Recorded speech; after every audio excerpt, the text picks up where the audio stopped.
ప్రభువైన యేసుక్రీస్తు నామమున ఈ సాయంకాలం చేరవచ్చిన మీ అందరికీ నా యొక్క హృదయపూర్వక వందనాలు. దేవుని వాక్యం చదువుకుందాం. హెబ్రీ పత్రిక 11వ అధ్యాయం. మనం ఆ గ్రంథం గురించి కాదు కానీ ఒక మాట అందులో నుంచి మనం తీసుకుంటున్నాం. హెబ్రీ పత్రిక 11వ అధ్యాయం, విశ్వాస వీరుల పట్టిక. అందులో ఒక మాట నేను చదువుతున్నాను. 16వ వచనం. అయితే వారు మరి శ్రేష్టమైన దేశం అనగా పరలోక సంబంధమైన దేశమును కోరుచున్నారు. అందుచేత తాము వారు దేవుడినని అనిపించుకుంటకు దేవుడు వారిని గూర్చి సిగ్గుపడడు. ఎలయనగా ఆయన వారి కొరకు ఒక పట్టణమును సిద్ధపరచి ఉన్నాడు. ఎఫెసీ పత్రిక 1వ అధ్యాయము 3వ వచనం. మన ప్రభు అయిన యేసుక్రీస్తు యొక్క తండ్రి యొక్క దేవుడు స్తుతింపబడును గాక. మన ప్రభు అయిన యేసుక్రీస్తు యొక్క తండ్రి అయిన దేవుడు. పాత నిబంధనలో వారి దేవుడు అబ్రహాము, ఇస్సాకు, యాకోబుల దేవుడు అనిపించుకున్నాడు. కానీ క్రొత్త నిబంధనలో మన ప్రభు అయిన యేసుక్రీస్తు యొక్క తండ్రి అయిన దేవుడు. ఈ సిరీస్ లేకపోతే ఈ సందేశం సారాంశం, ఒక స్టడీ ఏంటంటే పాత నిబంధన దేవుడు మరియు క్రొత్త నిబంధన దేవుడు. ఇద్దరు దేవుళ్ళు కాదు, ద సేమ్ గాడ్, మార్పు లేని దేవుడు, ఇమ్యూటబిలిటీ. యాకోబు పత్రికలో మాట అంటాడు, నేను మార్పు లేని వాడను, కాలాతీతుడు, విశ్వాతీతుడు, సార్వభౌముడు. ఆయన గుణగణాల్లో కాలానుగుణంగా దేవుడు కొన్ని పరిస్థితులు మార్చాడు. పాత నిబంధన, క్రొత్త నిబంధన రెండు ముఖ్య భాగాలు చేయబడ్డాయి, మనకు తెలిసిందే. యేసుప్రభు జన్మించకముందు జరిగిందంతా పాత నిబంధన అన్నారు. యేసుప్రభు జన్మించిన తర్వాత క్రొత్త నిబంధన అని చరిత్రగా విడివించబడింది. బైబిల్లో రెండే నిబంధనలు ఉన్నాయని కాదు అర్థం, చాలా నిబంధనలు ఉన్నాయి కదా. ఆదాము నిబంధన, నోవాహు నిబంధన, అబ్రహాంతో చేసిన నిబంధన, దావీదుతో చేసిన నిబంధన, ఇర్మియా గ్రంథంలో క్రొత్త నిబంధన, మోషేల పాలస్తీనా నిబంధన, ఎన్నో నిబంధనలు ఉన్నాయి. కానీ సూక్ష్మంగా పాత నిబంధన, క్రొత్త నిబంధన. పాత నిబంధనలో నానా రకాలుగా, నానా విధములుగా, నానా సమయాల్లో దేవుడు మాట్లాడాడు. కానీ క్రొత్త నిబంధనలో ఈ దినములు అంతమందు తన కుమారుని ద్వారా మనతో మాట్లాడాను. ఆయన యొక్క అట్రిబ్యూట్స్, ఆయన యొక్క గుణాలు. దైవజనులు విజయానందం గారు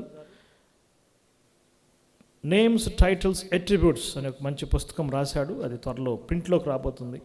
అందులో చాలా అనేకమైన యేసు ప్రభువుని గురించిన బిరుదులు, దేవుని గురించిన క్యారెక్టర్స్ ఉన్నాయి, అట్రిబ్యూట్స్. అదొక మంచి స్టడీ. అయితే ఈ సమయం ముందు పాత నిబంధనలో దేవుడు తనను వ్యక్తులతో అటాచ్ చేసుకున్నాడు, వ్యక్తులతో కలుపుకున్నాడు. అందుకే అక్కడ చూస్తున్న హెబ్రీ పత్రిక 11వ అధ్యాయంలో వీరు దేవుడని పిలిపించుకోవడానికి ఆయన సిగ్గుపడలేదు.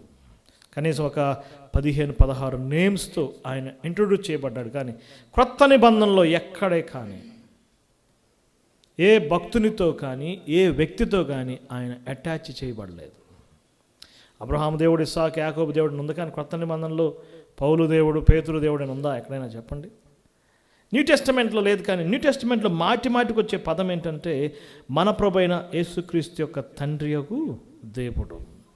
చూద్దాం, పాత నిబంధనలో ఉన్న దేవుడు, క్రొత్త నిబంధనలో ఉన్న దేవుడు ఏ విధంగా తన యొక్క విధానాల్లో మార్పు కలిగిందో మనం చూద్దాం. మొట్టమొదటిగా ఈ లైన్లో ఆలోచన చేస్తే మనకు కనపడే మొట్టమొదటి నేమ్ షేము గురించి మనం చూస్తున్నాం. ఆదికాండం 9వ అధ్యాయము 36వ వచనం. షేము దేవుడైన యెహోవా. 9వ అధ్యాయం 26వ వచనం. షేము దేవుడు. ఫస్ట్ దేవుడు తనతో అటాచ్ చేసుకున్న వ్యక్తి ఎవరు చెప్పండి? షేమ్. ఆదాము ఉన్నాడు, అంతకుముందు హేబెల్ ఉన్నాడు, హానోకు ఉన్నాడు, నోవాహు కూడా ఉన్నాడు. కానీ పర్టికులర్గా నోవాహు గారు తన ప్రవచనం చెప్పేటప్పుడు షేము దేవుడిని యెహోవా స్తుతించబడునుగాక. నోవాహుకు 3 కుమారులు ఉన్నారు, మనకు తెలిసిందే. పెద్ద కుమారుడు యాపెతు, చిన్న కుమారుడు హాము, మధ్యలో కుమారుడు షేము. హాము ఒక చిన్న పొరపాటు చేశాడు. ఆ పొరపాటు సరిచేయడానికి షేము ముందుకు వెళ్ళాడు. షేముకి యాపెతు సహాయం చేశాడు. కానీ ఆ 9వ అధ్యాయంలో ఉన్న ఆ స్టోరీ చాలా ప్రాముఖ్యమైనది. అది చరిత్రాత్మకంగా, ప్రవచనాత్మకంగా చాలా ప్రాముఖ్యమైనది. నోవాహు నిద్ర నుంచి మేల్కొని ముగ్గురిని 3 రకాలుగా ప్రవచించాడు. హాము వారి యొక్క సంతానం అంతా కష్టపడతారు, వర్క్. దాసుడుగా ఉంటావు. హాము సంతానం ఆఫ్రికా ఖండానికి వెళ్ళింది. అందుకే ప్రపంచంలో కష్టజీవులు ఎవరు చెప్పండి ఎక్కువగా వర్క్ చేసేది? Africans. Heavy weight lifters, runners, గంటలు ఉదయం నుంచి నైట్ వరకు నిలబడి చేయగలిగిన వారు, అలసిపోకుండా పనిచేసే వాళ్ళు ఎవరు చెప్పండి? African people. అలానే పెద్ద కుమారుడు యాపెతు, నువ్వు విశాలపరచబడతావు. జ్ఞానానికి సంబంధించిన పదం ఉపయోగించబడింది, విజ్డమ్. అందుకే ప్రపంచంలో గొప్ప జ్ఞానవంతులు యూరోప్ ఖండానికి చెందినవారు. అనేక రకాలైన ఆవిష్కరణలు, ఇండస్ట్రియల్ రెవల్యూషన్ ఎక్కడి నుంచి వచ్చింది చెప్పండి? యూరోప్ ఖండం నుంచే. కానీ షేముని అలా అనట్లేదు. షేమును దేవుడితో అటాక్ చేశాడు. షేము దేవుడిని యెహోవా స్తుతించబడునుగా. వర్షిప్.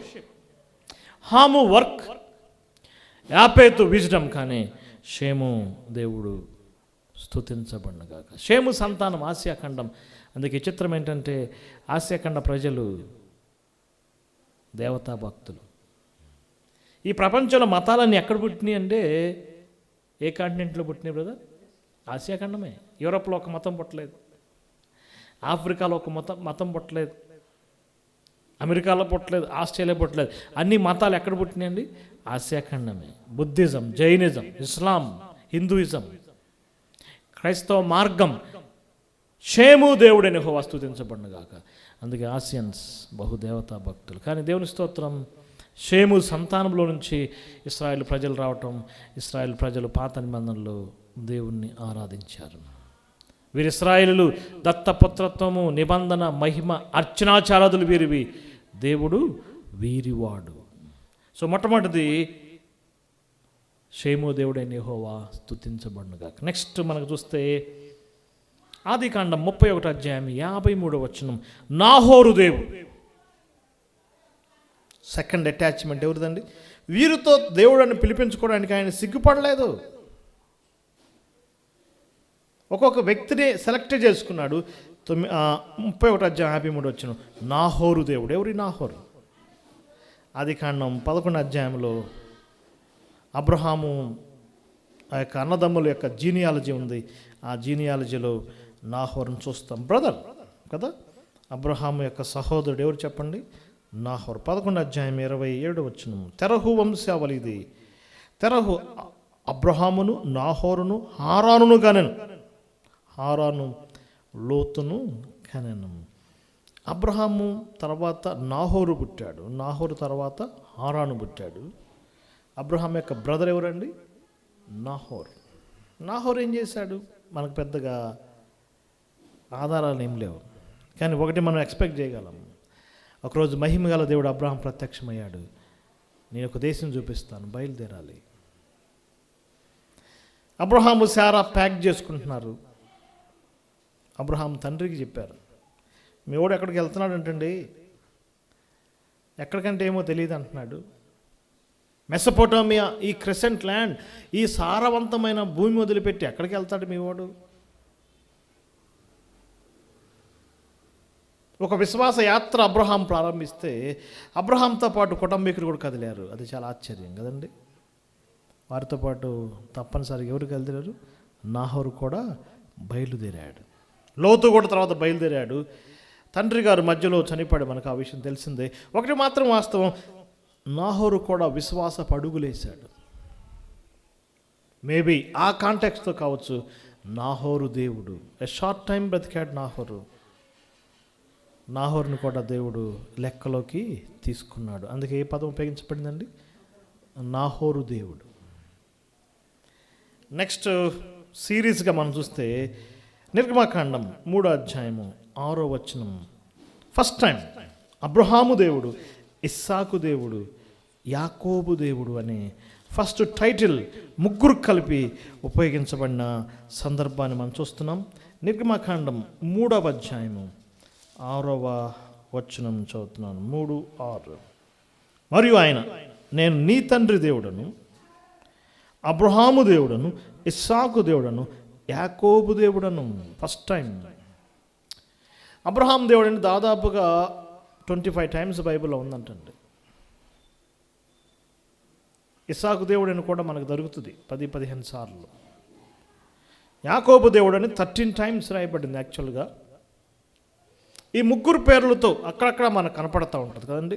అబ్రహాము దేవుడు, ఇస్సాకు దేవుడు, యాకోబు దేవుడు, నీ తండ్రి దేవుడు.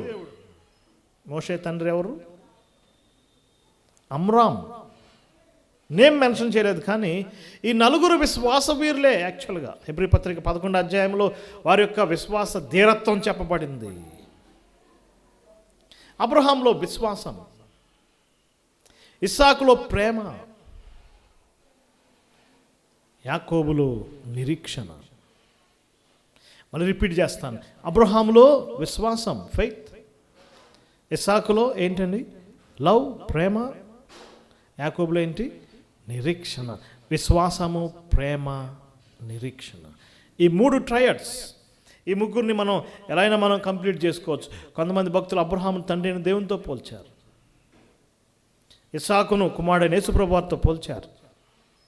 అబ్రహాము నూనె రాయటం ఆ పరిశుద్ధాత్మ గుర్తుగా పోల్చారు. ఈ ట్రయడ్ మనం ఎలా అయినా ధ్యానం చేయొచ్చు, కానీ ఆ ముగ్గురిని ఒక ప్రత్యేకంగా దేవుడు ఏర్పాటు చేసుకున్నాడు. ఎందుకంటే దేవుడు ఆ ముగ్గురికి ఒక గొప్ప వాగ్దానం చేశాడు. ఆదికాండం 12వ అధ్యాయం 2-3 వచనాల్లో అబ్రహాముతో అంటాడు, నిన్ను బట్టి భూమి యొక్క సకల వంశస్థులు ఆశీర్వదిస్తాను. అదే వాగ్దానం ఇస్సాకుతో కూడా చేశాడు. 26వ అధ్యాయం 4వ వచనం, నిన్ను బట్టి భూమి యొక్క సమస్త వంశములు ఆశీర్వదిస్తాను. అదే వాగ్దానం యాకోబుతో కూడా చేశాడు. సేమ్ రిపీట్ చేశాడు. ఏంటంటే అది, నిన్ను బట్టి భూమి యొక్క సమస్త వంశాలు ఏం చేస్తాను? ఈ ముగ్గురు ద్వారా ప్రపంచానికి భౌతిక ఆశీర్వాదాలు వచ్చినాయి. అందుకే ఈ ముగ్గురు కలిపి ఒకే సెట్గా ఉంటారు. వారి ద్వారా ప్రపంచం. అందుకే అబ్రహాం, ఇస్సాకు, యాకోబుల దేవుడు. ఇప్పుడు కూడా ఇజ్రాయెల్ ప్రజలు ఎప్పుడైనా వారు యెహోవా దేవునికి వారు ప్రార్థన చేసేటప్పుడు వాళ్ళు రిపీట్ చేస్తారు, అబ్రహాము దేవా, ఇస్సాకు దేవా, యాకోబు దేవా. ప్రపంచానికి ఆశీర్వాదాలు తేవడానికి దేవుడు ఒక బృహత్ ప్రణాళిక వేశాడు. ఆ ప్రణాళికలో ఆ ముగ్గురు కీలకమైన వ్యక్తులు. అందుకే మీరు చదవండి, ఈ ముగ్గురు జీవితాలు ఒకే రకంగా ఉంటాయి బ్రదర్స్. ముగ్గురు బావులు తవ్విచ్చారు, ముగ్గురు కరువులు ఎదుర్కొన్నారు, ఫ్యామిన్ ఫేస్ చేశారు, ముగ్గురు గుడారాల్లో నివసించారు, ముగ్గురు బలిపీఠాలు కట్టారు. ముగ్గురు ఏం చేశారు చెప్పండి? అబద్ధాలు ఆడారు. ఆడలేదా? అబ్రహాం ఆడాడు, ఇస్సాకు ఆడాడు, ముగ్గురు ఫెయిల్యూర్స్ ఉన్నాయి. ముగ్గురు ఒకే చోట పాతి పెట్టబడ్డారు. అందుకే ఈ 3 ఒక ట్రయడ్గా ఉంటుంది. కానీ తరతరాలుగా, శతాబ్దాలుగా విశ్వాసులకు, భక్తులకు ఈ ముగ్గురు జీవితాలు ఇంకా మాదిరికరంగానే ఉన్నాయి. అబ్రహాం జీవితం ఇప్పుడు కూడా మనం వింటున్నా కూడా ఫ్రెష్గానే ఉంటుంది, తాజాగానే. వీరి దేవుడు అని పిలిపించుకోవడానికి ఆయన సిగ్గుపడలేదు. God attached his nature. ఆయన యొక్క స్వభావాన్ని ఈ నేమ్స్తో ఆయన కలుపుకోవటం మనందరికీ ఎంతో మాదిరికరమైన, ఆశ్చర్యకరమైన అంశం. నీ తండ్రి దేవుడు అన్నాడు కదా. నీ తండ్రి దేవుడు అంటే ఎవరు? అమ్రామ్. అమ్రామ్లో ఎంత గొప్ప విశ్వాసం ఉంది. విశ్వాసమును బట్టి మోషే తల్లిదండ్రుల మాట హెబ్రీ పత్రికలో మనం చూస్తున్నాం. షేము దేవుడు, నాహోరు దేవుడు, అబ్రహాము దేవుడు, ఇస్సాకు దేవుడు, యాకోబు దేవుడు. 5వ అధ్యాయం నిర్గమకాండం 5వ అధ్యాయం 1వ వచనం, ఇశ్రాయేలీల దేవుడు. ఫస్ట్ టైం ఈ మాట బైబిల్లో మెన్షన్ చేయబడింది. The God of Israel 190 times బైబిల్లో దాదాపుగా రాయబడింది. ఇశ్రాయేల్ దేవుడు.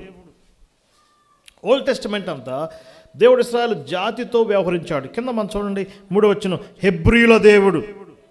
ఇక్కడ నేమ్ కాదు, ఒక రేస్తో పోల్చుకున్నాడు బ్రదర్, ఒక రేస్తో అటాచ్ చేసుకున్నాడు. ఓల్డ్ టెస్టిమెంట్ అంతా దేవుడు తన ఆశీర్వాదాలు, తన యొక్క వాగ్దానాలు, నిబంధనలు ఒక జాతికి ఇచ్చాడు. కాబట్టి ఆ కాంటెక్స్ట్ మాట చెప్పబడింది. ఇశ్రాయేల్ దేవుడు. రెండోది ఏంటండి? హెబ్రీల దేవుడు. హెబ్రీల దేవుడు అంటే భాష, హిబ్రూ భాష, యూనిక్ లాంగ్వేజ్, ఒకే ఒక జాతికి సంబంధించిన భాష అది. ఇప్పుడు తెలుగు ఉందనుకోండి, తెలుగు రకరకాలుగా మారిపోయింది. తెలంగాణలోకి, రాయలసీమ యాసలోకి డిఫరెంట్గా ఉంది. కానీ హిబ్రూ ఒకటే ఎప్పుడైనా సరే. హెబ్రీల దేవుడు లిటరేచర్లో ఆయన యొక్క ప్రాధాన్యత. ఇశ్రాయేల్ దేవుడు ఆ జనరేషన్. ఇప్పుడు కూడా ఇజ్రాయేల్ దేవుడు అంటే ప్రపంచానికి ఏంటండి? ఒక రకమైన భయమే. మరి విశేషంగా యుద్ధ టైంలో ఇశ్రాయేలు దేవుడు అనగానే అందరికి ఒక రకమైన ఆసక్తి కలిగింది. ఆ దేశాన్ని కాపాడుతున్నవాడు, పలు యుద్ధాల నుంచి, ప్రమాదాల నుంచి, అనేక విషయాలను కాపాడుతున్నాడు. ఆలోచించండి ఎప్పుడైనా సరే. దాని చుట్టూ 14-20 శత్రు దేశాలు ఉన్నాయి. అందరూ కలిసి ఒకేసారి దాడి చేస్తే అసలు ఆ దేశం ఉండదు. కానీ దేవుడు ఆ దేశాన్ని ఏం చేస్తున్నాడు చెప్పండి? ఎంత కాపుదల ఇస్తున్నాడు. ఇశ్రాయేలు దేవుడు అనేది దాని యొక్క ప్రొటెక్షన్, సెక్యూరిటీ. అందుకు ఒక మాట ఉంటుంది, ఇశ్రాయేలును కాపాడువాడు కునుకడు నిద్రపోడు. ఇశ్రాయేలు నీ భాగ్యం ఎంత గొప్పది. రేస్తో పోల్చుకున్నాడు. ఇంకొక మాట చూడొచ్చు, ద్వితీయోపదేశకాండం 33:26 యెషురూను దేవుడు. చాలా కష్టమైన పదం. ద్వితీయోపదేశకాండం 33:26. ఇది అర్థం కావాలంటే మనం గూగుల్ సెర్చ్ చేయాల్సిందే. ఇది ఒక ప్రత్యేక పదం. హెబ్రీ భాషలో వారుకున్న తనాక్కులోనే ఇది ఉపయోగించబడింది. ఇది ఒక రూట్ పదం. ఇది పద్యరూపం, ఒక పొయిటిక్ పదం అన్నారు భక్తులు. నేను చదువుతున్నాను 33:20. యెషురూను దేవుని పోలిన వాడెవడు లేడు. గాడ్ ఆఫ్ జెషురూన్ అంటే స్ట్రైట్నెస్, వంకరతనం లేకుండా రైట్యస్గా ఉంటాం అనమాట. నీతిగా ఉండే జనంగా ఉండాలని దేవుడు కోరుకున్నాడు.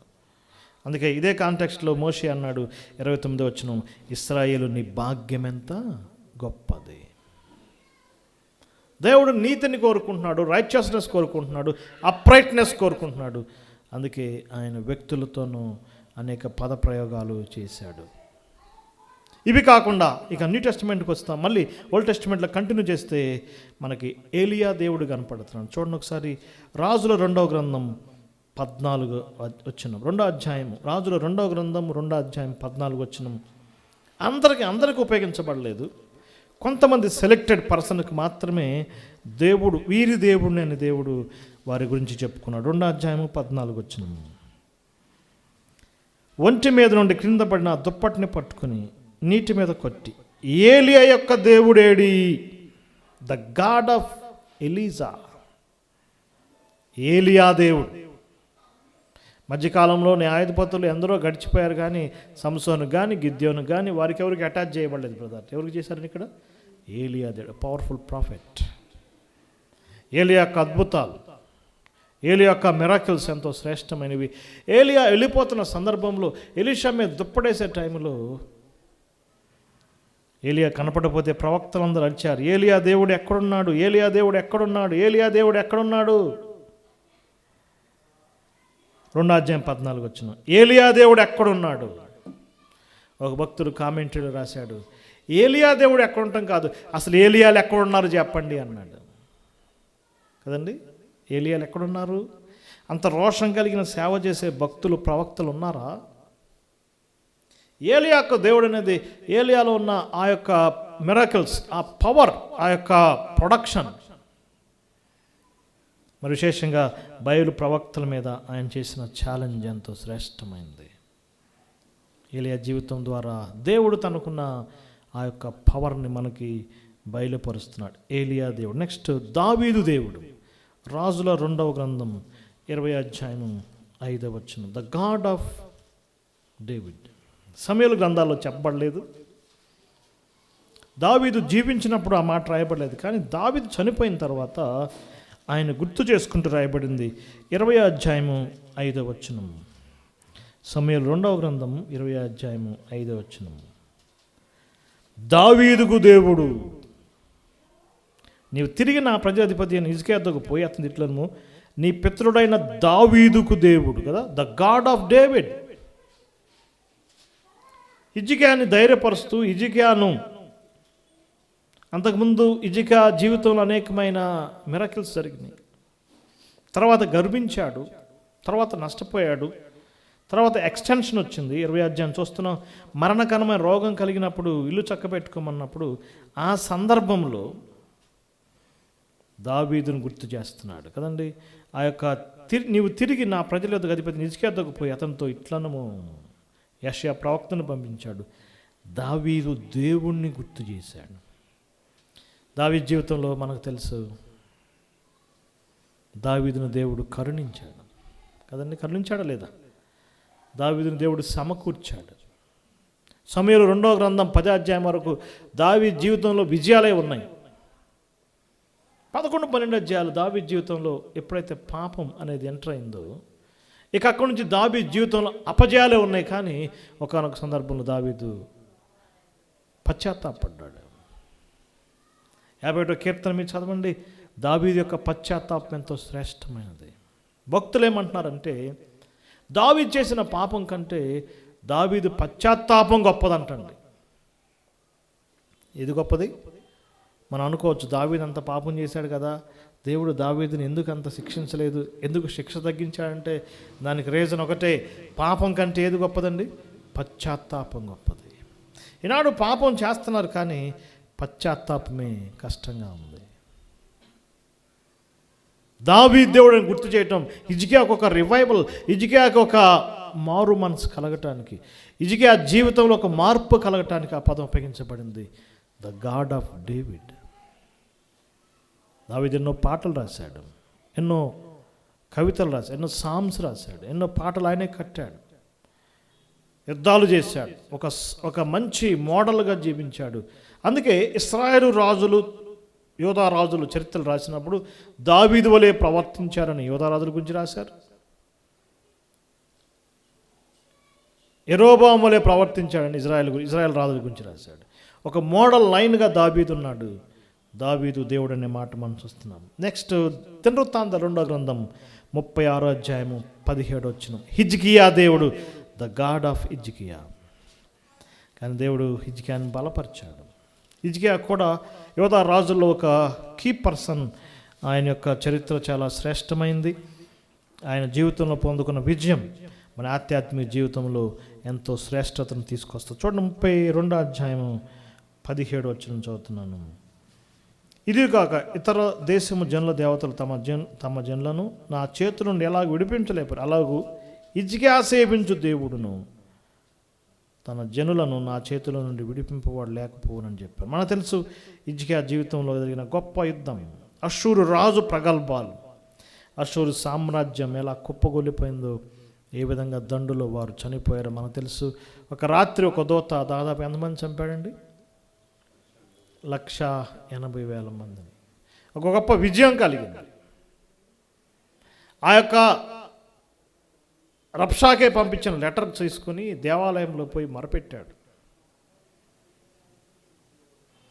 నీ దేవుడు కాపాడలేడని చెప్పి ఎన్నో ప్రగల్భాలు కలిపాడు. కానీ దేవుడు హిజ్కియాకి ఏమిచ్చాడు? గొప్ప విజయం ఇచ్చాడు. కీర్తన గ్రంథాల్లో 46, 47, 48 ఈ సిరీస్లో చెప్పబడ్డాయి. ద గాడ్ ఆఫ్ హిజ్కియా, ద గాడ్ ఆఫ్ విక్టరీస్. విజయాలు ఇచ్చే దేవుడు అనేది ఆ మాట మనం చూస్తున్నాం. ఇంకా ఓల్డ్ టెస్టిమెంట్లో మనకి ముగ్గురు కనపడతారు. దానియేలు గ్రంథం 3వ అధ్యాయం 28వ వచనం. God of security. ఏ విధంగా ఆ యొక్క మండుచున్న అగ్నిగుండంలో ముగ్గురు పడవేయబడినప్పుడు వారికి సంబంధించి పలికిన మాట మనం చూస్తున్నాం. 3వ అధ్యాయము 28వ వచనం. దానియేలుకున్న ముగ్గురు స్నేహితులు ట్రయడ్. బైబిల్లో చాలా చిత్రమైన ఒక అంశం అది. ముగ్గురు పేర్లున్న కొన్ని సెట్స్ ఉంటాయి. మోషే, అహరోను, మిరియాం ఒక సెట్, మరియా, మార్తా, లాజర్ ఒక ట్రిప్లెట్, అబ్రహాం, ఇస్సాకు, యాకోబ్ ఒక సెట్. డానియేల్ 3 ఫ్రెండ్స్ కదండి. చూద్దాం 3వ అధ్యాయము 28వ వచనం నేను చదువుతున్నాను. షడ్రకు, మేషకు, అబేద్నెగో అని వీరు దేవుడు పూజార్హుడు. The God of worth. ఆ ప్రత్యేక మోకరించకపోతే ఆ యొక్క అగ్నిగుండం ఏమైందో తెలుసు. మరి వేయటానికి వెళ్ళిన వారు కాలిపోయారు, కానీ వీరికేమీ కాలేదు. ఆ సందర్భంలో నెబుకద్నెజరు వారిని చూసి వీరు దేవుడు ఎవరు చెప్పండి? పూజార్హుడు. మాట నెబుకద్నెజరు పలికిన మాట అని శ్రేష్టమైనది. ఆయన తన దూతలను పంపి తను ఆశ్రయించిన దాసులను రక్షించను. వారు తమ దేవునికి కాక మరి ఏ దేవునికి నమస్కరింపకయు ఏ దేవుని సేవింపకయు ఉందుమని తమ దేహములను అప్పగించి రాజు యొక్క ఆజ్ఞను వ్యర్థపరిచేది. నేను ఇచ్చిన శాసనం పోయింది కాబట్టి షడ్రక్, మెషక్, అబేద్నెగోను వారిని ఆయన హెచ్చించాడు. వీరు దేవుడు పూజార్హుడు. కింద 29 వచ్చినా కూడా షడ్రక్ మెషక్ అబేద్నెగోను వారి దేవుడు, the God of Shadrach Meshach and Abednego. దానియేలు స్నేహితుల్ని బబులోను దేశం తీసుకెళ్లారు. వాళ్ళ డ్రెస్ మార్చారు, వాళ్ళ నేమ్స్ మార్చారు, వాళ్ళ డైట్ మార్చారు, వాళ్ళ లాంగ్వేజ్ మార్చారు, కానీ వాళ్ళు దేవుడిని మాత్రం మార్చుకోలేదండి. మార్చుకున్నారా? అన్ని చేంజ్ చేశారు. అందుకే ఆ దేవుడు అటాచ్ చేయబడ్డాడు. పరాయి దేశంలో, పరాయి పాలనలో, మేబీ 1000 మైల్స్ డిస్టెన్స్లో ఉన్నా కూడా వారి దేవుడుగానే ఉన్నాడు. మనం ఎక్కడికి వెళ్ళినా, ఏ ప్రాంతం వెళ్ళినా, the same God with us. ఆశ్రయించు వారిని ఆయన కాపాడే దేవుడు. ఇక ఓల్డ్ టెస్టమెంట్ లాస్ట్గా దానియేలు గ్రంథం 6వ అధ్యాయము 26వ వచనం. దానియేలు దేవుడు, the God of Daniel. The same పదం, అదే మాట ఇక్కడ మనం చూస్తున్నాం. నా సముఖమున నియమించిన ఏమనగా నా రాజ్యంలోని సకల ప్రభుత్వంలో యందుండు నివాసులు దానియేలు యొక్క దేవునికి భయపడచ్చు. ఆయన సముఖమందు వణుకుచుండవలెను. ఆయనే జీవము గల దేవుడు, ఆయన యుగయుగములు ఉండువాడు. The God of Daniel, living God.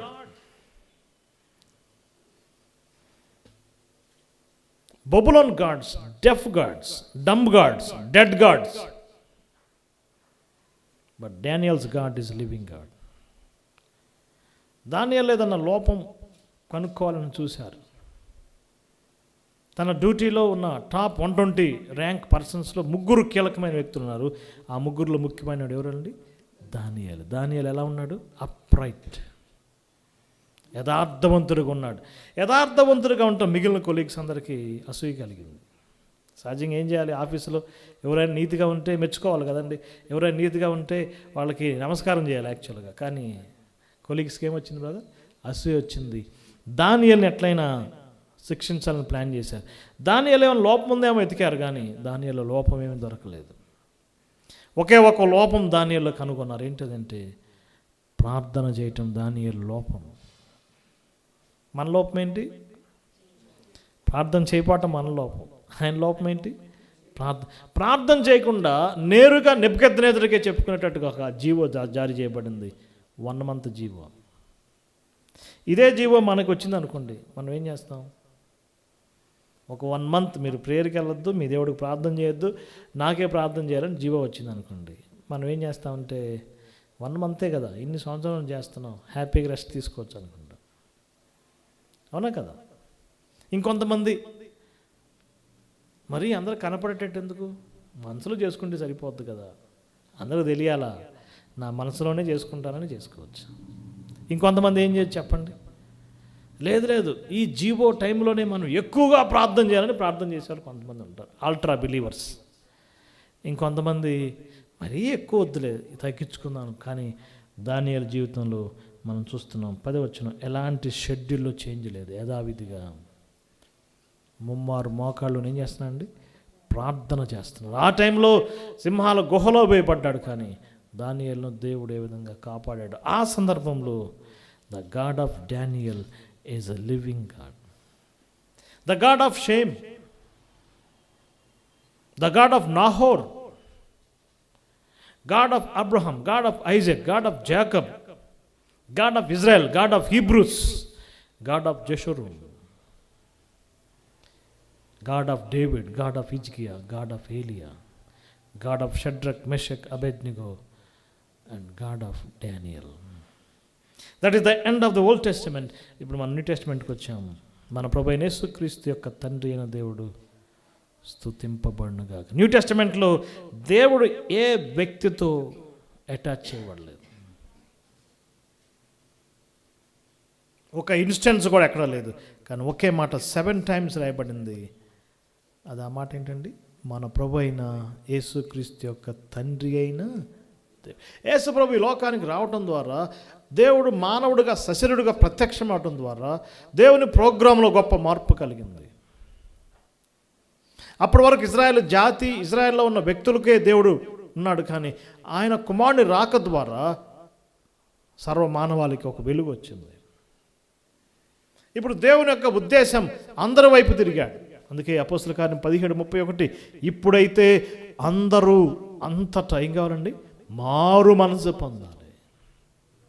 రక్షణ అవకాశం కలిగింది. యేసు ప్రభువు వారు ఈ లోకానికి రావటం ద్వారా ఆయన ఒక న్యూ టైటిల్తో మనకు పరిచయం చేశాడు. నా తండ్రి, మై ఫాదర్, మీ తండ్రి అన్నాడు. మత్తయి సువార్త 5, 6, 7 అధ్యాయాల్లో ఎక్కువగా మీ తండ్రి, మీ తండ్రి. ఇప్పుడు దేవుడు ఏమైపోయాడు బ్రదర్? ఫాదర్. ఎవరిని బట్టి? ప్రభు అయిన యేసుకి. ఒక న్యూ రిలేషన్, ఒక న్యూ హోమ్. నా తండ్రి ఇంట అనేక నివాసములు కలవు. New worship. యోహాను సువార్త 4వ అధ్యాయంలో ఆ కాలం ముందు అట్లా చేశారు, కానీ ఇప్పుడైతే దేవుడు ఆత్మ కనుక ఆయన ఆరాధించారు. ఆత్మతోనూ సత్యముతోనూ ఆరాధించారు. ఇప్పుడు మనుషులందరూ రక్షించబడిన దేవుడు కోరుకుంటున్నాడు. కాబట్టి ఇప్పుడు దేవుడు వ్యక్తులతో కాదు, న్యూ టెస్టమెంట్లో డియర్ బ్రదర్స్ 7 గొప్ప క్యారెక్టర్స్ చెప్పబడ్డాయి. పాత నిబంధనలో నేమ్స్తో అటాచ్ చేయబడ్డాడు. ఇప్పుడు నేమ్స్ కాదు, నేచర్, ఒక స్వభావంతో అటాచ్ చేయబడ్డాడు. ఎగ్జాక్ట్గా 7 గొప్ప పేర్లు మనం చూస్తున్నాం. Very important and very interesting. అవి మన హృదయానికి ఎంతో ఆశీర్వాదం ఇస్తాయి. ఇప్పుడు మనం ఆలోచించాల్సింది అబ్రహాం దేవుడు కాదు. ఇప్పుడు మనం పాడాల్సింది ఇస్సాకు యాకోబుల దేవుడు కాదు, ఇశ్రాయేలు దేవుడు కాదు. కానీ ఎవరి గురించి అండి? చూద్దాం. మొట్టమొదటిది 7వ అధ్యాయం 2వ వచనం. మహిమగల దేవుడు, ద గాడ్ ఆఫ్ గ్లోరీ. ఇది చాలా ఆశ్చర్యకరమైన సంగతి. అపోస్తల కార్యగ్రంథం 7వ అధ్యాయము 2వ వచనం. మహిమగల దేవుడు. 2వ మాట చూద్దాం. రోమపత్రిక 15వ అధ్యాయము 5వ వచనం. ఓర్పునకు దేవుడు, ద గాడ్ ఆఫ్ పేషెన్స్. రోమపత్రిక 15వ అధ్యాయం 5వ వచనం. ఆదరణకర్త, ఓర్పుకు కర్త కదా. ఎవరికి కర్త అండి? ఓర్పుకు కర్త. 15వ అధ్యాయం 6వ వచనం. ఇంగ్లీష్ బైబిల్లో ద గాడ్ ఆఫ్ పేషెన్స్. రోమపత్రిక 5వ అధ్యాయము 15వ అధ్యాయం రోమపత్రిక 15వ అధ్యాయము మనం ఏం చెప్పుకున్నాం? 15:5. ఇప్పుడు 15:13. నిరీక్షణకర్త, ద గాడ్ ఆఫ్ హోప్. 3వ మాట ఏంటి? నిరీక్షణకు కర్త. 4వది కొరింథీయులకు రాసిన 2వ పత్రిక 1:3. ఆదరణకర్త, ద గాడ్ ఆఫ్ కంఫర్ట్. కొరింథీయులకు రాసిన 2వ పత్రిక 1వ అధ్యాయం 3వ వచనం. ఆదరణకర్త అయిన దేవుడు. కొరింథీయులకు రాసిన 2వ పత్రిక 13వ అధ్యాయం 11వ వచనం. ప్రేమకు కర్త అయిన దేవుడు. చెప్పండి, ఏం చెప్పాలి దానికి? 13:11. ప్రేమ సమాధానంలో కర్తయగు దేవుడు, the God of love and peace. The God of love. తర్వాత ఏంటి? అందులోనే ఉంది కదా, the God of peace. And last one, పేతురు రాసిన మొదటి పత్రిక 5వ అధ్యాయం 10వ వచనం. పేతురు రాసిన మొదటి పత్రిక 5వ అధ్యాయము 10వ వచనం. ఏం రాయబడింది అక్కడ? కృపకు కర్త అనే మాట. సర్వకృపానిధియగు దేవుడు ఉంది, కానీ the God of all grace. ఈ 7 మాటలు చాలండి. ఈ రాత్రి the God of new testament is a different God and a blessed God. Okay, number 1, God of glory. అపోస్తల కార్యం 7వ అధ్యాయం 2వ వచనంలో అబ్రహాముకు మహిమగల దేవుడు ప్రత్యక్షమైన స్టెఫన్ చెప్పడం ఉద్దేశం ఏంటి? అబ్రహాము ఒక అన్యజనుడు, విగ్రహాలను పూజిస్తున్నాడు, సృష్టికర్తను మరిచి సృష్టమును పూజించి జీవిస్తున్నాడు. ఈ విగ్రహాలు చేసేవాళ్ళు ఏం చేస్తున్నారు? రోమపత్రిక 1వ అధ్యాయం ఆ మాట ఉంటుంది. దేవుని యొక్క మహిమను చతుష్పాద జంతువుల్లోకి మరుస్తున్నారు. దేవుని మహిమను పురుగుల్లోకి, పక్షుల్లోకి, జంతువుల్లోకి మారుస్తున్నారు కదండి. ఒక జంతువుని తయారు చేశాడు, దానికి ఒక పేరు పెట్టాడు, అందులో దేవుని మహిమను పోస్తున్నారు. అందుకే ఆ మాట ఉంటుంది రోమపత్రిక 1వ అధ్యాయంలో, స్టెఫన్ ఎంత యాక్యురేట్గా అబ్రహాం గురించి రాశాడు ఒకసారి చూద్దాం. రోమపత్రిక మొదటి అధ్యాయం 25వ వచనం.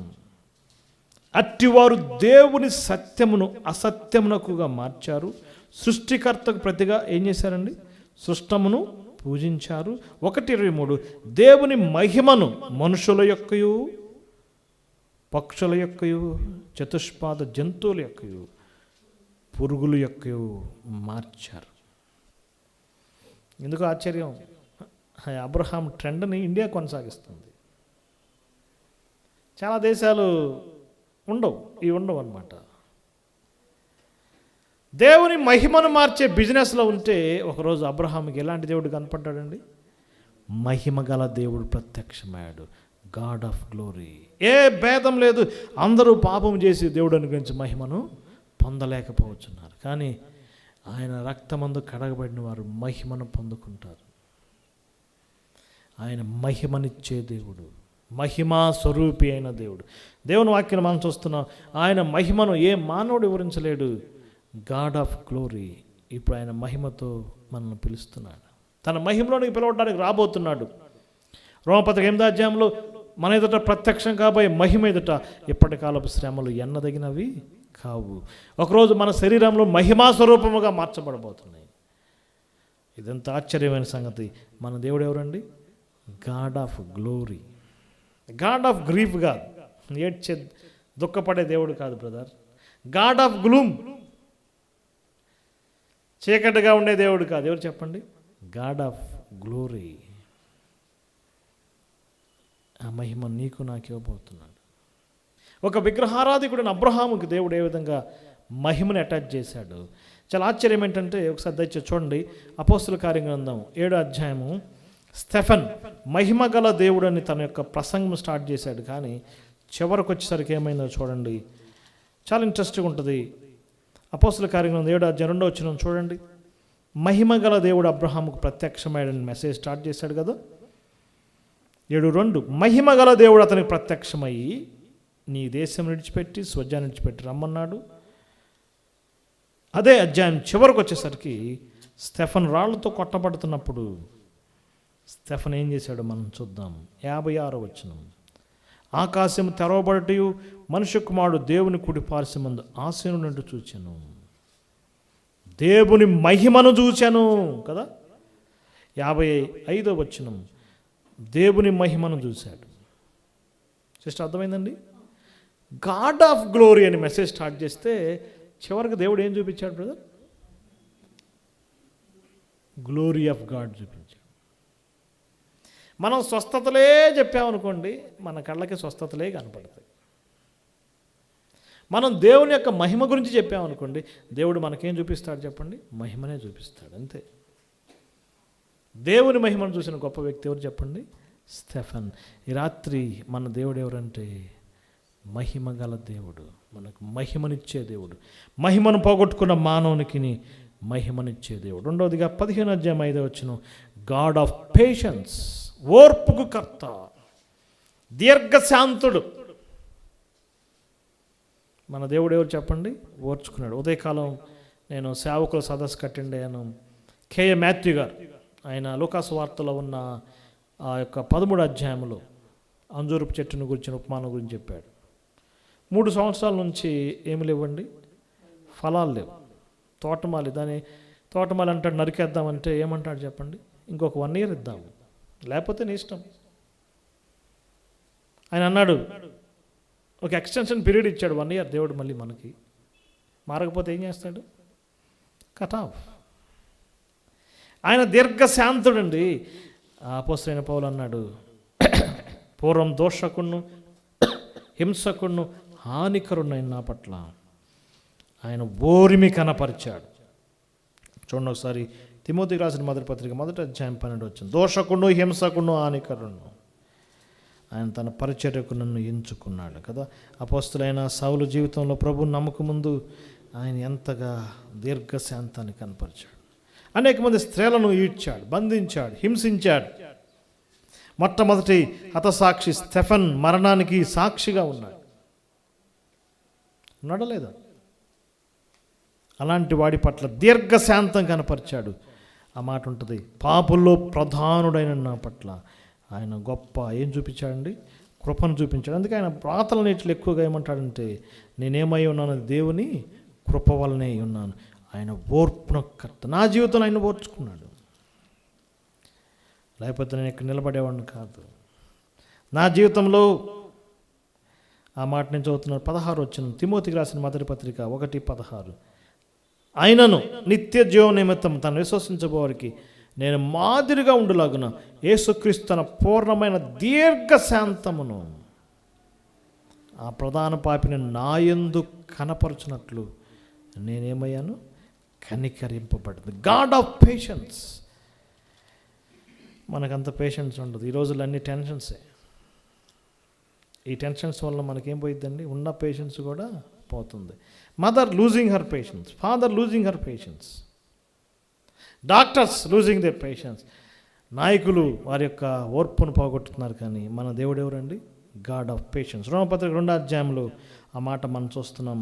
2వ అధ్యాయం 4వ వచనం, దేవుని అనుగ్రహం, సేమ్ అదే పదం, అనుగ్రహమును,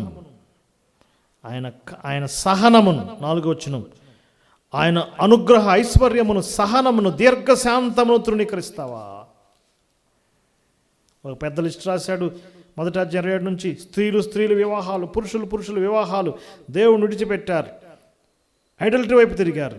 28వ వచనం, మనసులో దేవునికి చోటు ఇట్లేదు, చేయరాని కార్యాలు చేస్తున్నారు, భ్రష్ట మనసుకు అప్పగించాడు, లోభత్వము, దుర్నీతి, దుష్టత్వం, ఈర్ష్య, మత్సరం, నరహత్య, కపటము, వైరము, కొండ్రిగాండ్రు, అపవాదులు, దేవద్వేషకులు, హింసకులు, హానికరులు, బింకములాడువారు.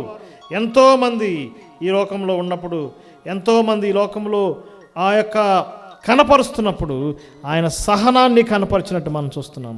డియర్ బ్రదర్స్ అండ్ సిస్టర్స్, ఆయన దీర్ఘశాంతం ఎంత గొప్పది. ఈ రాత్రి మన దేవుడు ఎవరంటే గాడ్ ఆఫ్ పేషెన్స్. రోమపత్రిక 9వ అధ్యాయం 22వ వచనం, అలాగూ దేవుడు తన ఉగ్రతను అగపరచుటకును తన ప్రభావమును చూపుటకు నిశ్చయించిన వాడై నాశనములకు సిద్ధపడి ఉగ్రతాపాత్రమైన ఘటమును ఆయన బహుదీర్ఘశాంతముతో సహించాడు. ఏ శాంతం అండి? God of patience. Dear brothers, మన దేవుడు ఎవరండి? ఊరికే కోప్పడి గద్దించేవాడు కాదు. ఏం చేస్తాడండి? వెయిట్ చేస్తాడు. తప్పిపోయిన కుమారుడు పట్ల తండ్రి ఏం చేశాడు చెప్పండి? ఆయన ఎంతగానో వెయిట్ చేశాడు. మార్గము చూపుము ఇంటికి, నా తండ్రి ఇంటికి. The God of patience. 3వదిగా ద గాడ్ ఆఫ్ హోప్, నిరీక్షణకు కర్త. మన ఎవరమండి? నిరీక్షణ లేని వారు. బాగా కష్టపడతారు, సంపాదిస్తారు, ఇల్లు కడతారు. నెక్స్ట్ ఏంటి? ఏమో నాకు తెలియదు. పెళ్ళి అవుతుంది, పిల్లలు పడతారు, వాళ్ళకి పెళ్ళిళ్ళు చేస్తారు. నెక్స్ట్ ఏంటి? ఒక రొటీన్ లైఫ్ కదండి. వాట్ ఈజ్ యువర్ హోప్ అంటే ఎవరైనా దానికి సమాధానం చెప్పగలరా? ఎఫెసీ పత్రిక 2వ అధ్యాయం 11 వచ్చి, మునుపు దూరస్థులము, దేవుడు లేని వారం, క్రీస్తు లేని వారం, నిరీక్షణ లేని వారం, గాడ్లెస్, క్రైస్ట్లెస్, హోప్లెస్. కానీ రాత్రి మనకి నిరీక్షణకర్త. అందుకే మనం ధైర్యంగా చెప్తున్నాం, యేసు ప్రభువులో నిరీక్షణ ఉంది. The God of Bible gives hope to the generations. మనం విశ్వసించే దేవుడు నిరీక్షణ ఇచ్చే దేవుడు. డియర్ బ్రదర్స్ అండ్ సిస్టర్స్, ఈ రాత్రి ఆయన నీకు నిరీక్షణ ఇస్తాడు. నిరీక్షణ ఈ రోమపత్రికలో ఉంటుంది 15వ అధ్యాయంలో, విస్తారమైన నిరీక్షణ ఇస్తాడు. నాకు ఒక నిరీక్షణ ఉంది కదా. నాకు నిరీక్షణ ఏంటి? ఈ లోకాన్ని విడిచిపెడితే నేను ప్రభుత్వం యుగాలు ఉంటాను. ఉదయకాలం యూట్యూబ్లో ఒక సువార్థికుడికి ఒక స్టాంచ్ హిందూ ఉమెన్కి డిస్కషన్ జరిగింది. దాదాపు ఒక 20 మినిట్స్ బాగా డిస్కషన్. అవతల ఉన్న ఒక స్త్రీ ఈ సువార్థికుడిని చాలా ఎదిరిస్తుంది. ఆయన ఒకటే చెప్తున్నాడు, నాకు నిత్య జీవం ఇచ్చాడు, నేను ఇప్పుడు చనిపోయిన సిస్టర్ అంటే కూడా ఊరుకోవట్లేదు, నేను నీకు సిస్టర్ ఎట్ అవుతానంటుంది. నాకు ఒక హోప్ ఉందండి. మీకుందా హోప్? ఉందా? నీకు నిరీక్షణ ఉందా? ఆయన నిరీక్షణ కదా. ఏంటి మన నిరీక్షణ? పేతురు రాసిన మొదటి పత్రిక 1వ అధ్యాయం 3వ వచనం, మన ప్రభువైన యేసుక్రీస్తు యొక్క తండ్రి అయిన దేవుడు స్తుతించబడునుగాక. ఆయన పరలోక సంబంధం ప్రతి ఆశీర్వాదం మనకేం చేశాడండి? అనుగ్రహించాడు. అది ఎఫెసీ 1:3, పేతురు 1:3లో వాడబారని స్వాస్థ్యం మనకుంది, ఇన్హెరిటెన్స్ ఉంది, ఒక గొప్ప స్వాస్థ్యం మనకుంది. God of hope, the same God, the new testament God నీకు నిరీక్షణ ఇస్తాడు. నిరీక్షణ లేని నీ జీవితానికి ఆయన ఏమిస్తాడండి? నిరీక్షణ ఇస్తాడు. God of hope, God of comfort. కొరింథీయులకు రాసిన 2వ పత్రిక 1:3 ఆదరణకర్త. ఆ పత్రిక 2వ పత్రిక అంతా అపోస్తలుడైన పౌలు తన యొక్క వ్యక్తిగత జీవితంలో అనేకమైన కష్టాల గురించి రాశాడు. ఆ మొదటి అధ్యాయంలోనే మరణానికి సమీపించిన మమ్ములను తప్పించాడు. కరువులు, ఆపదలు, తన పత్రికలన్నింటిలో ఎక్కువగా తనకున్న కష్టాలు చెప్పుకున్న పత్రిక ఏంటి చెప్పండి? కొరింథీయులకు రాసిన 2వ పత్రిక. ఆ పత్రికలోనే ఒక శ్రేష్టమైన మాట అంటున్నాడు, ఆదరణకర్త అయిన దేవుడు, the God of all comfort. Same ఇదే మాట ఇందాక రోమపత్రిక కూడా మనం చూసాము. ఆయన ఆదరిస్తాడు. ఆయన ఇచ్చే ఆదరణ ఎంత శ్రేష్టమైనది. మన ఆధ్యాత్మిక జీవితంలో ఎన్నో నష్టపోతాము, ఎన్నో కోల్పోతాము. ఆయన ఇచ్చే ఆదరణ ఎవరు తీసివేయాలి? తెస్సలోని పత్రిక 2వ అధ్యాయంలో ఉంటుంది, నిత్యమైన ఆదరణ, ద ఎవర్ లాస్టింగ్ కంఫర్ట్. తండ్రి ఆదరణకర్త, కుమారుడు ఆదరణకర్త, పరిశుద్ధాత్ముడు ఎవరు చెప్పండి? ఆదరణకర్త. లేఖనాలు ఆదరణ, సువార్థికుల ద్వారా ఆదరణ, పరిస్థితుల ద్వారా ఆదరణ, ద గాడ్ ఆఫ్ కంఫర్ట్. ఈ రాత్రి నీకు ఆదరణ ఇచ్చేవాడు ఆయన. గాడ్ ఆఫ్ అబ్రహాం కాదు, గాడ్ ఆఫ్ ఐజాక్ కాదు, గాడ్ ఆఫ్ జాకబ్ కాదు. That is old testament God, but new testament God is God of comfort. అందుకే యేసుప్రభువు వారు నమ్ముకొని ఆదరణ లేని వారు ఆదరణ పొందుతున్నారు. వారి జీవితాల్లో గొప్ప ఆదరణ అనుభవిస్తున్నారు. గాడ్ ఆఫ్ లవ్, కొరింథీయులకు రాసిన 2వ పత్రిక 13-11, గాడ్ ఆఫ్ లవ్. ఈ ప్రేమ గురించి నేను వివరించలేను. దేవుడు లోకమును ఎంతో ప్రేమించాను. పాత నిబంధనలో కూడా దేవుడు ప్రేమించాడు మాట ఉంది. హెబ్రీ పత్రిక 2వ కాండంలో దేవుడు ప్రేమించాడు ఉంది. కానీ న్యూ టెస్టిమెంట్లో మరి ఎక్కువగా ప్రేమ ఏమైందండి? వెల్లడి చేయబడింది. రోమపత్రిక 5వ అధ్యాయంలో అయితే మన ఎడల దేవుడు తన ప్రేమను వెల్లడిపరచును. ఎట్టనగా మనం ఇంకనూ బలహీనమై ఉండగా ఆయన మన కొరకు ఏమైంది? చనిపోయాడు. శత్రులమై ఉండగా, పాపులమై ఉండగా, భక్తిహీనమై ఉండగా ఆయన తన ప్రేమను కుమ్మరించాడు, హృదయాల్లో కుమ్మరించాడు. God of love. యోహాను రాసిన మొదటి పత్రికలో దేవుడు ప్రేమయ్య ఉన్నాడు. గాడ్ ఆఫ్ లవ్ కదండి. ఈ ప్రేమను ఆయన మనకు పంచాడు, మన హృదయంలో ఉంచాడు. అందుకే నేటి ప్రపంచంలో ప్రేమ కలిగిన వారు ఎవరండి? ప్రేమ కలిగిన వారు ఎవరు? క్రైస్తవ సోదరులు. The same love. ఆ ప్రేమను మన హృదయాల్లో కుమ్మరించాడు. మనం ఒకరితో ఒకరు ఎలా ఉండాలి? ప్రేమ కలిగి ఉండాలి. మన దేవుడు గాడ్ ఆఫ్ లవ్. అదే మాటలో సమాధానం కర్త, గాడ్ ఆఫ్ పీస్. ఆయన సమాధానకారకుడు, ప్రిన్స్ ఆఫ్ పీస్, సమాధాన అధిపతి. యోహాను సువార్త 17వ అధ్యాయంలో నా శాంతిని మీకు ఇచ్చి వెళ్తున్నాను.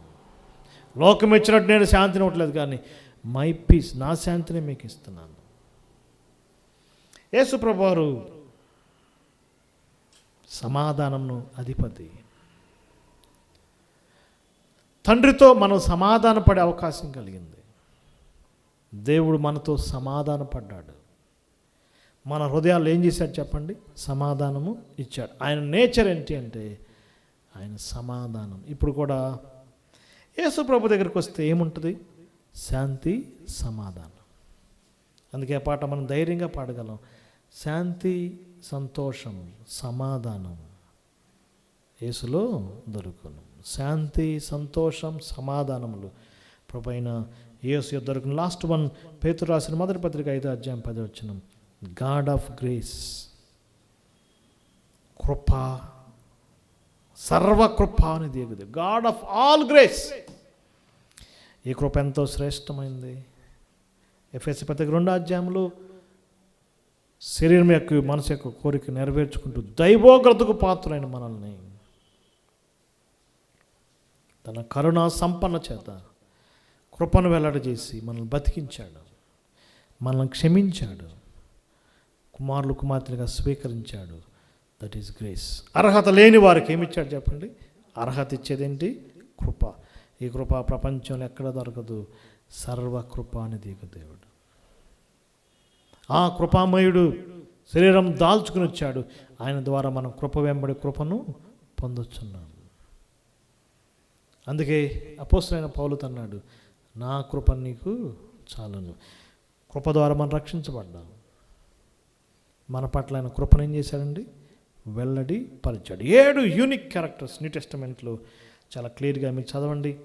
అయితే న్యూ టెస్టమెంట్లో ఏ భక్తునితో ఆయన కలుపుకోలేదు, కానీ ప్రభువైన యేసుక్రీస్తు వారితో మాత్రమే అటాచ్ చేసుకున్నాడు. ఎఫెసీ 1:3 మన ప్రభువైన యేసుక్రీస్తు యొక్క తండ్రి అయిన దేవుడు స్తుతించబడునుగాక. 7 వచనాలు ఉన్నాయి. నేను మీకు 3 వచనాలు చెప్పాను, కానీ మిగిలినవి కూడా మీరు చూడండి. తన కుమారునితో ఆయన అటాచ్ చేసుకోవటం, ఆ కుమారుని యొక్క మాదిరి, నీవు నా ప్రియ కుమారుడు, నీ యందు నేనేం చేస్తున్నాను? ఆనందిస్తాను. ఈ లోకమంతటి విశ్వమంతటిలో తండ్రి అయిన దేవుడిని ఆనందింపజేసిన వాడు కుమారుడైన క్రీస్తు ప్రభు. అందుకే ఆ కుమారుడితో ఆయన అటాచ్ చేసుకున్నాడు.